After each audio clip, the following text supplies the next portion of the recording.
Bueno, pero hablando ahora de la parte mecánica en sí, la caja torácica, la caja que está en el tórax, está limitada. Por delante está el esternón, las costillas, por detrás están las vértebras. Todo eso hace una caja torácica.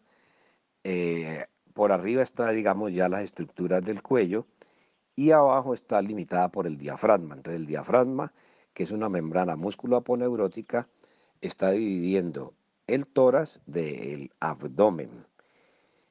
Cuando ingresa aire y aumenta entonces el volumen en esa cavidad torácica, porque si ingresa aire, pues aumenta el volumen, vea. Entonces los diámetros de esa cavidad aumentan. Aumenta el diámetro vertical porque el diafragma se sitúa hacia abajo. El diafragma tiene algo que se llama el centro frénico y ese centro frénico se va situando hacia abajo, entonces aumentando el diámetro vertical, las costillas como que se fueran separando, entonces aumenta el diámetro transverso y entre el esternón y las vértebras aumenta también ese diámetro, es decir, el diámetro anteroposterior. Al aumentar ese diámetro anteroposterior, entonces los volúmenes, por obvias razones, pues han aumentado, ya.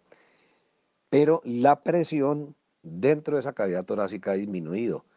Entonces el aire va a tender a entrar, porque si la presión disminuyó y está mayor la presión en la atmósfera, el aire va a tender a entrar.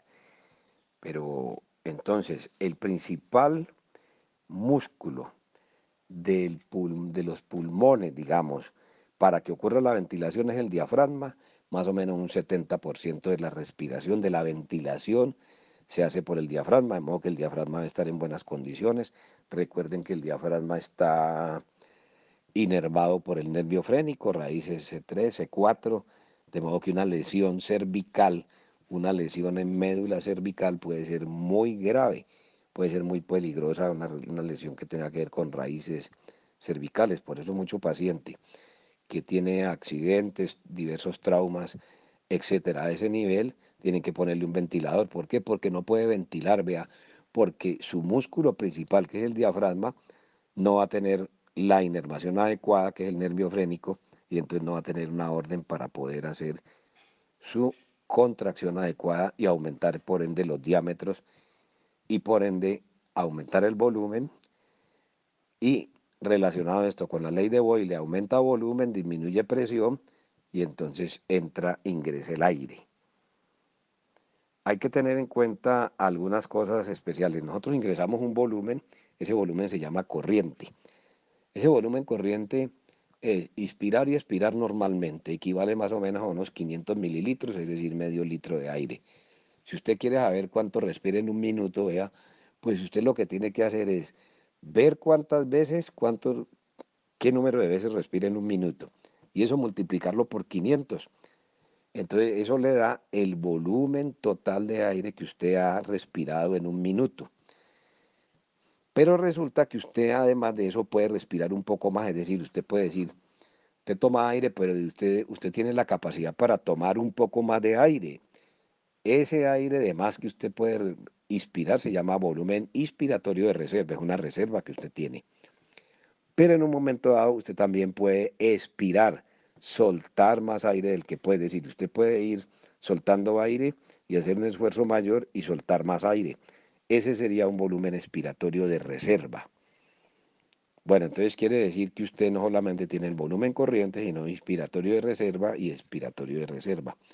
Hay un aire que usted no puede soltar, no puede botar nunca, que es el volumen residual. Siempre lo conserva. Ahora, cuando hablamos de capacidades, estamos hablando de una sumatoria de volúmenes. Por ejemplo, si yo hablo de capacidad inspiratoria, entonces tengo que hablar del volumen corriente más el volumen inspiratorio de reserva, porque estoy sumando dos volúmenes, el corriente más el inspiratorio de reserva. Eso me da la capacidad inspiratoria.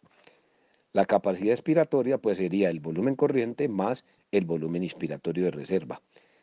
Pero hay algo que se llama la capacidad vital, que se mide constantemente en los pacientes que tienen problemas pulmonares y problemas respiratorios severos y hay que estarles monitorizando eso. La capacidad vital consiste en que si usted toma todo lo que pueda de aire, una inspiración máxima y luego bota todo lo que pueda, Eso se llama capacidad vital. Y mire, usted respiró mucho, quiere decir que usted hizo un volumen inspiratorio de reserva. Además del volumen corriente, y terminó soltando todo eso más el volumen expiratorio de reserva. Entonces la capacidad vital sería volumen inspiratorio de reserva más volumen corriente más volumen expiratorio de reserva. Mire que el volumen residual usted siempre lo tiene ahí, no lo confunda.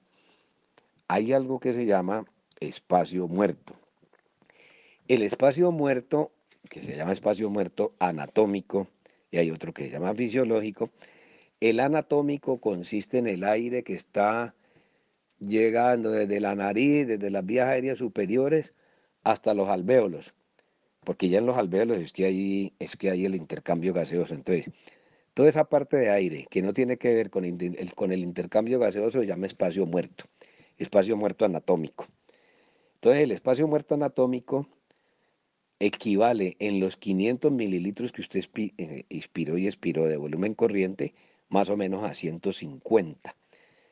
Quiere decir que 350 que le sobran para sumar totalizar 500, esos 350 son los que van a emplear en el intercambio gaseoso, porque 150 en espacio muerto anatómico más 350 le van a dar 500.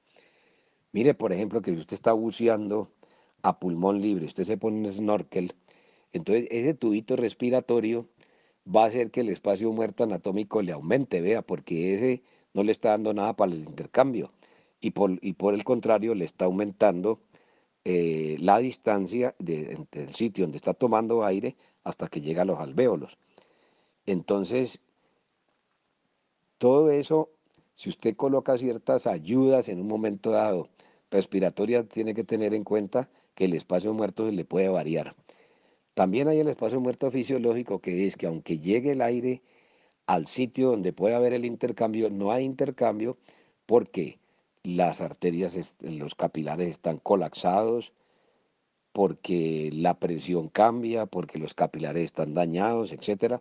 Y recordemos que hay varias áreas del pulmón, un área apical, un área central y un área basal, cada una sometida a los cambios de la gravedad, a las fuerzas de la gravedad, y entonces la relación entre volumen y presiones en ese sentido van a cambiar un poco.